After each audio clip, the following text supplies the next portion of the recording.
everyone, welcome to Culture Kaleidoscope. In this short video, we'll be discussing our second call for contributions, which focuses on practicing solidarity in the arts, cultural, and heritage sectors.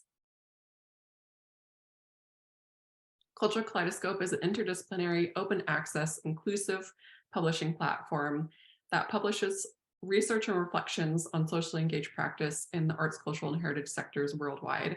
We are particularly interested in bridging theory and practice.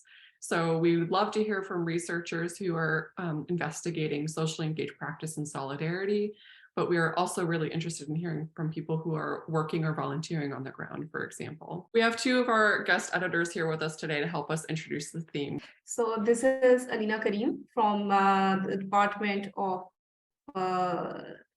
Film Studies at UCAS, and I am the PhD candidate at Leiden University, Netherlands. I'm Elena Kadagize. I am from Georgia, and I work at Maastricht University, where I am a researcher for a project that researches census-based learning, or learning by using your senses.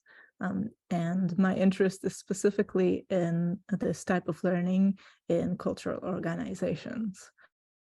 So that's why I'm interested in this topic.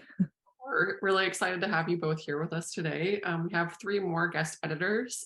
You can find out more about all of our guest editors at the end of the call for contributions on our website.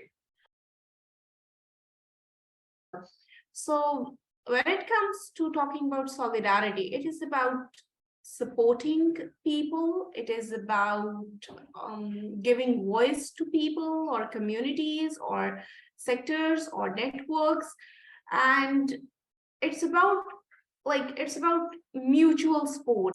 There are certain ways to engage in solidarity that is specifically from the perspective of the cultural organization, but then there is also just giving the artists or the people this opportunity to they themselves present their things. The deep root solidarity, because if a particular commune has a solidarity within itself, only then it can take it out to other people, only then it can show solidarity towards other people if they have a true understanding of what solidarity means.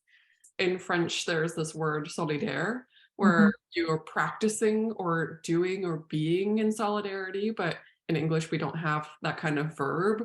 So we're really interested in how you can practice solidarity and how having that be a verb kind of implies that there's like a long-term relationship that you continue to work on. The intra-cultural or intra-sectoral solidarity or intra-disciplinary, intra-network solidarity. For me, it's interesting to see how solidarity is practiced continually, so across time, and how sustainable actually solidarity is. So to see how these cultural organizations that engage in solidarity keep doing it instead of just put out a blanket statement or do one event and then that's it, but instead, how do they continuously engage with their communities, and how do they show their support and solidarity to them? We were also interested in this idea of like, when does solidarity make sense? How can you practice it? Like, because sometimes I think one thing that I thought about a lot was I think it was like in 2020, a lot of arts organizations or a lot of organizations were putting out Black Lives Matter statements.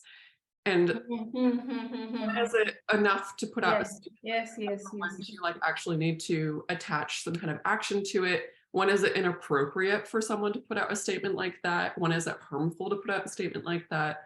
So I think these are all kinds of like some of the questions that we were a bit interested in seeing how people pull those apart and investigate those. Please take a look at our contributor guidelines on our website to get more information about what we expect from a proposal and what we expect from a longer contribution. Of course, you'll want to know what you want to contribute when you're making your proposal. So we do accept different formats. So we're happy to have photo essays, video essays, written essays, and we're open to hearing different types of proposals if you have them. So please get in touch if you're curious if we might accept a certain format. We have a few contributor grants available. The idea behind these contributor grants is to help people that might not otherwise be able to contribute. So generally, we think of people who are volunteering in the sector or people who are working independently in the sector who, if you're interested in receiving one of these contributor grants, please indicate that when you make your proposal by the 15th of March. We look forward to hearing from you, and please email us if you have any questions.